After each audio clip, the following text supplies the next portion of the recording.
of the industrial district, where broken streetlights flickered like dying stars, there stood an abandoned factory that everyone feared because every night people claimed to hear the machines move, even though the factory had been shut down for 20 years. And on one stormy night, a young urban explorer named Horace decided to enter this forbidden place determined to prove the legends wrong. And as he stepped through the creaking metal door, a blast of icy air hit him like the breath of something unseen.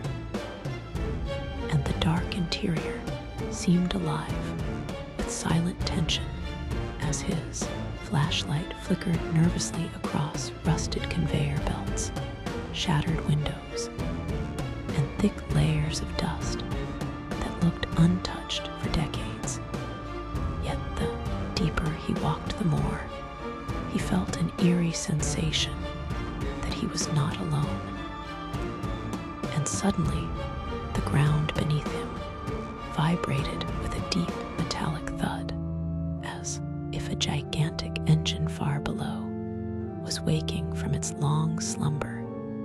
And Horace froze with fear, because the machines in this factory had no power, no fuel, and no reason to move. But the vibration grew stronger, and the conveyor belts shuddered to life, their chains clanking in a slow, rhythmic pattern like they were following an ancient heartbeat.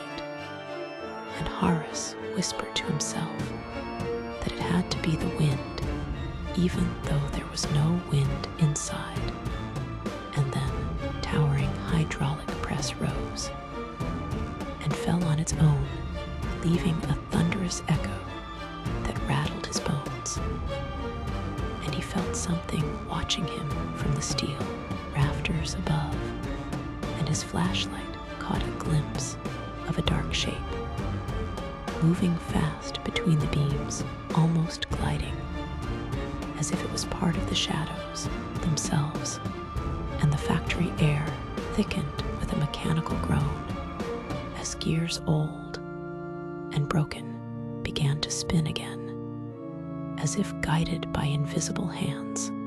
And Horace felt panic claw at his throat as he ran down a corridor where robotic arms dangled stiff and silent, until they suddenly twitched awake and reached toward him with jerky movements like metal creatures hungry for life.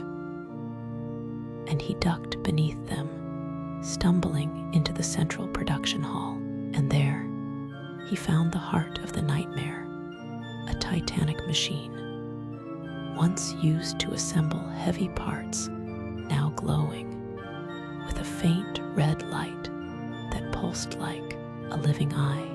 And to his horror, the machine began assembling shapes from scrap metal on the floor, creating twisted figures that stood upright as though waiting for a command.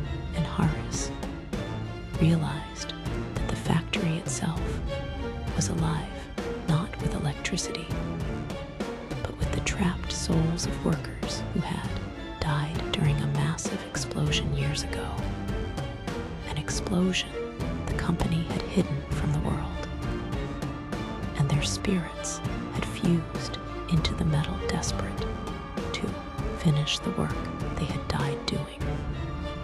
And the metal figures turned their heads toward him, moving in stiff, synchronized motions, and he backed away, breathless as the giant machine roared louder and louder.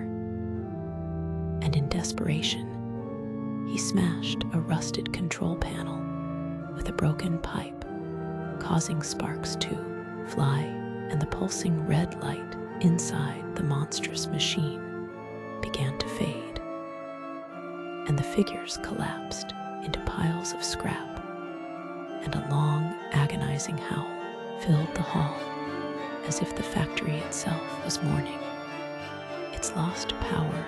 And Horace ran with every ounce of strength, bursting through the main door into the night, gasping for air.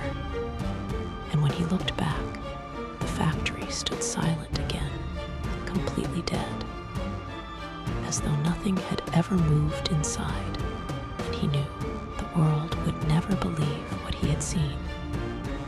But he also knew the truth that some factories may shut down, but their spirits keep working forever, and he vowed never to return to that cursed place. As the streetlights behind him flickered out one by one, marking the end of a night he would never forget.